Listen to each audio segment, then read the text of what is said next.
Alright guys, OFD checking in here, and today we finally have one of the new Seiko GMTs, the SK GMT. Now, I wanted to lay out these watches here in front of you to kind of talk a little bit more about the SKX. I think it's a wonderful watch. I think, as a matter of fact, over the last decade or so, people getting into watches had the wonderful opportunity with this Seiko SKX for it to be their first automatic watch and really get into watches. I have down here in the middle, I have my SKX. This is the 011J1, excuse me. So this is a J model, made in Japan model. This is a fully original SKX. I've done no modification to it. I don't plan to do any modification. The only thing I did do is I put this watch on a factory Jubilee bracelet, which for these particular watches, I really like the factory Jubilee. As a matter of fact, I have a brand new backup Jubilee bracelet for this watch here. So really cool watch, and I think over the last 10, 20 years, people getting into watches, this has been an awesome option. Now, I started out my watch adventures actually with this watch. Now, this is a 7548 from 1982. Now, I know you're looking at this watch saying it's immaculate. I did have a local jeweler go through it, clean the watch up, make it pretty much brand new for myself, because like I said, I bought this watch when I was 12 years old in 1982, and I've had the watch ever since. One of the things I wanted to show you guys is just the similarity between the old 7548. This actually, I think, I think the 7002 came after these, or around the same time these were available. The 6309, the last versions of the 6309, we always think of that cushion case, but the last versions with the 6309 movement actually came in a case very similar to this, very similar to the SKX.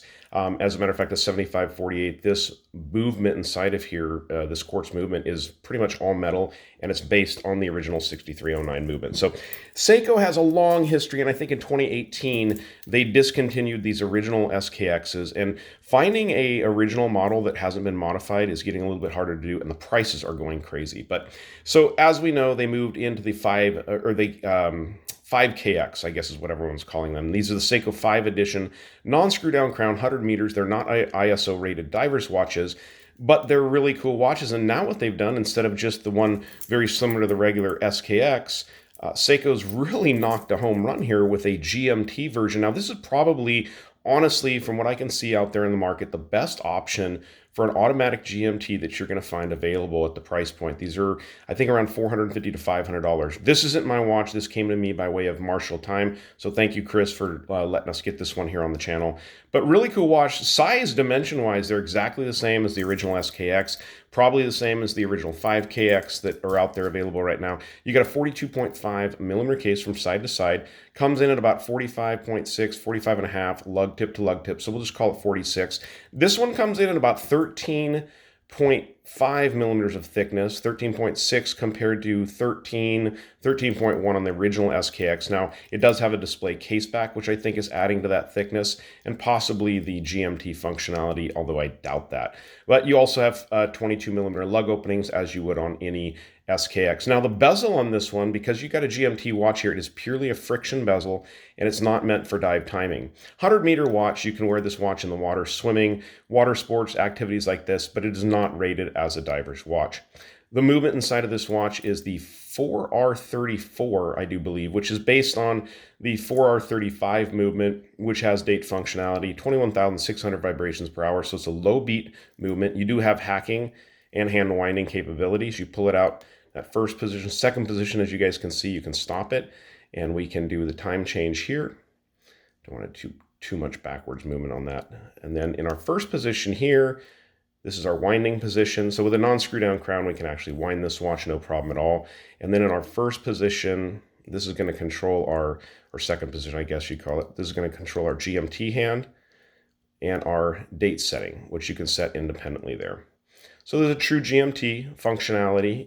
You can actually keep track of 3 separate time zones because you have this independently settable hand here, and you also have the bidirectional bezel, so you can use that for timing multiple different time zones, including your original time zone. You do have a Cyclops there at 3 o'clock, which magnifies the date nicely. Looks pretty good. I'm not a big fan of Cyclops on watches, but it doesn't look bad. The Jubilee bracelet, this is a big thing to talk about because the original ones are very, very lightweight, very flexible, and I'll just hold them together here and show you guys the difference just side by side. You can see the size of the gaps in the bracelet here. These are all hollow links here on the original SKX, whereas these I do believe are solid links in here, a little bit different there. And you also get solid in links on this watch, which you do not have on the original Seiko SKX. Also, you have a dual push button clasp assembly here, which is different than the original SKX. It's just a regular, pressure fit type setup. So very cool. But other than that, they look pretty much identical. I haven't worn this watch a lot. It does feel heavier. I'm not sure on the weight, but it does feel heavier. And I'm not sure that the bracelet's going to be quite as flexible as these original Jubilee bracelets. Now, this bracelet's not worn out on the SKX here on the right-hand side. That's just the way they wear. And that's part of the reason people love these bracelets. They're rattly, jingly, but they're super, super comfortable. So this is a really cool watch, but let's go ahead and get this watch on my 7-inch wrist, then we'll dim the lights and we'll check out the lume. I'm sure you guys are going to get the lume. It's going to be amazing because it's a Seiko. All right, so here's the watch on my 7-inch wrist. Interesting, this is I guess you call it a Batman-style bezel insert, but it's really funny when you get a certain light or you turn it a certain way, it actually almost blacks out that bottom half, which is kind of interesting. Beautiful blue dial on the watch. That nice pop of that red GMT hand. I didn't talk about the font.